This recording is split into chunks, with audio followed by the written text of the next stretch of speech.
শুভেচ্ছা সবাইকে। এর আগেও আমি জোর করে শিক্ষকদের পদত্যাগ করানো ও লাঞ্ছিত করার বিষয়ে কথা বলেছি। আজকে আবার কথা বলতে হচ্ছে, কারণ আমি আজকে প্রথম আলো পত্রিকার মারফত দেখতে পেলাম বা জানতে পারলাম, সেখানে খবরে এসেছে বাংলাদেশ হিন্দু বৌদ্ধ খ্রিস্টান ঐক্য পরিষদের অঙ্গ সংগঠন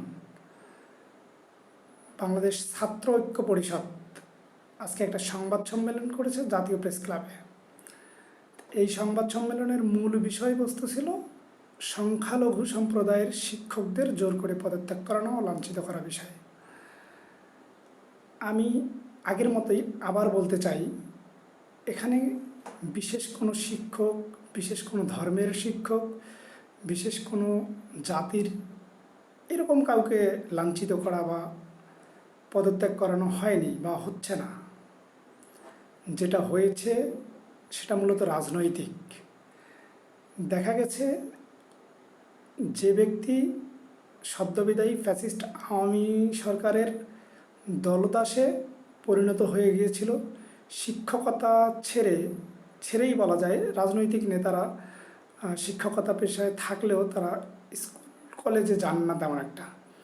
স্কুল কলেজ তাদের কাছে তেমন গুরুত্বপূর্ণ ছিল না। তাদের কাছে গুরুত্বপূর্ণ ছিল রাজনীতির মাঠ, রাজনীতির ময়দানে তারা সবসময় বিচরণ করত। তো এইসব রাজনৈতিক নেতাকে লাঞ্ছিত করা হয়েছে, কোথাও কোথাও জোর করে পদত্যাগ করতে বলা হয়েছে। তো এই ঘটনাগুলো কিন্তু রাজনৈতিক নেতাদের ক্ষেত্রে ঘটেছে। আপনি মুসলমান বলেন আর হিন্দু বলেন, এখানে সংখ্যালঘু বলে কান্নাকাটি করা বা সুবিধা নেওয়ার চেষ্টা করা বা সংখ্যালঘু বলে তারা নির্যাতিত হচ্ছে, এরকমটা বলার কিন্তু কোনো অবকাশ নাই। অবশ্যই বলতে হবে, রাজনৈতিক দিক থেকে আওয়ামী লীগের সক্রিয় রাজনীতিতে জড়িত থাকার কারণে তাদেরকে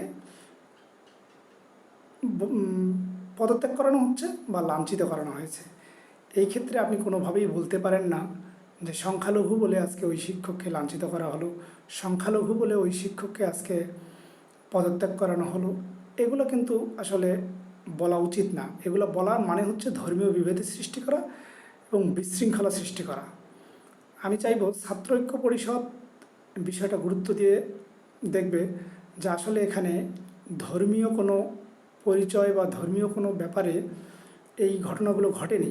এগুলো ঘটেছে মূলত রাজনৈতিক ঘটনা। ধন্যবাদ।